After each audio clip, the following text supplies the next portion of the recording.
Toy izao indray havana ny teny zaraina izay omenantsika anio. Tezao mba hatahotra an'Andriamanitra ny taranakao olon'i Kristy. Tiavo ny tomponao, araka ny ao amin'ny Deutéronomie toko fahaenina andiny fahadimy amin'ny anaran'i Jesosy hoe: ary tiava ny Jehovah Andriamanitra ao amin'ny fonao rehetra sy ny fanahinao rehetra ary ny herinao rehetra. Matahora azy ianao sy ny taranakao fa mahalava andro iainana izany.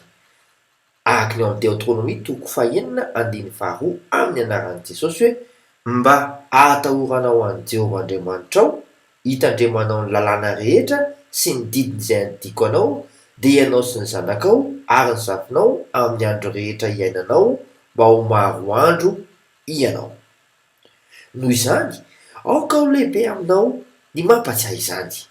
Araka ny Deutéronomie toko fahaenina andiny fahafito amin'ny anaran'i Jesosy hoe: dia ampianaro tsara ny zanakao izany, ary resao na mipetraka ao an-tranonao ianao, na mandeha any an-dalana, na mandry, na mifoha.